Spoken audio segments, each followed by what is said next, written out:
Good morning, students. Today we discuss Bohr model of atom. In previous videos, we discussed the Rutherford model of atom. Some drawbacks of Rutherford model overcome by the Niels Bohr. In 1913, Niels Bohr proposed a new model of atom which was based on the quantum theory of radiation. The main points of this model are: we know that the Rutherford model have a drawback that an electron, the exact position of electron in Rutherford model cannot explain. So, Niels Bohr this shortcoming can resolve in his model. Some postulate of this model are: first one is an atom consists of small heavy positive nucleus. This was already discussed in the Rutherford models, but in heavy positive nucleus, the center and the electron revolves around it only a certain selected circular orbit. Means electrons are revolving according to the Bohr model. Electrons are revolving in a circular orbit. These orbits are associated with definite energies and are called energy shell or energy level. These circular orbits are called as energy levels or energy shell, and these are numbered as 1, 2, 3, 4 etc. from the nucleus, or it also denoted as KLMN. Now we go through the figure that this one red is the center of the nucleus of the electron, and this is the circular orbit are called energy levels or energy shells, and these energy levels or energy shells are denoted 1, 2, 3 or KLMN. Means electron revolve in a circular orbit. Second one is only those are permitted in which the angular momentum of the electron is a whole number.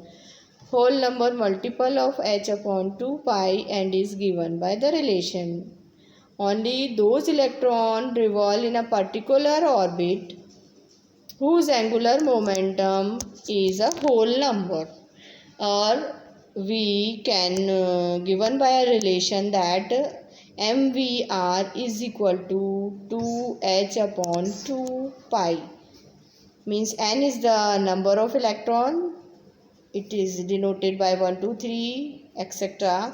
H is the Planck constant, m is the mass of the electron, v is the velocity of the electron, and r is the radius of the electron.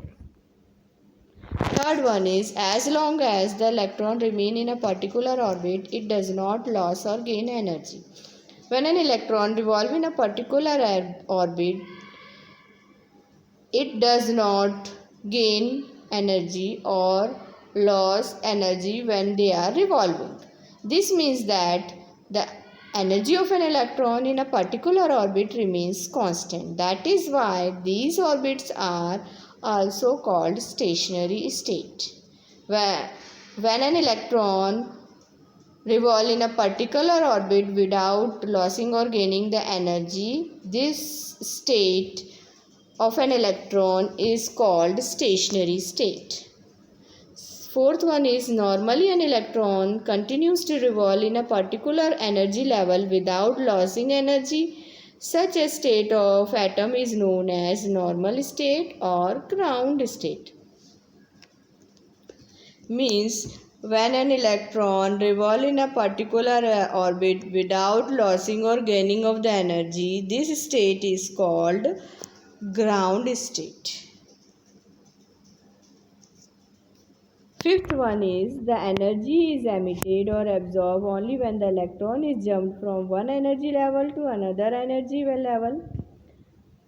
When the electron is supplied to an atom, its electron may jump from its normal energy level, means its ground energy state, to higher energy level by absorbing a definite amount of energy. This state of atom is called excited state. Similarly, when the electron jump back to the lower energy level, it radiates the same amount of energy in the form of photons of radiations. This amount of energy emitted or absorbed is given by the difference of the energy of the two energy levels concerned, that del E means small change in the energy, excited state energy, and ground state energy, E2 minus E1. We know that the figure is explained by that when an electron is, this one is the E for electron, when electron is absorb energy, okay? When electron is absorb energy, it jump from the excited state, means it jump from its higher energy level, yeah, upper orbit. When an electron radiates energy, this one, when an electron release energy, they come back to its original state, means it jump back to excited to ground state. And the difference between the energy is del E is equal to E2 minus E1. These are the main 5 postulates of Bohr's model. I think you will all understand well. If any problem, please discuss.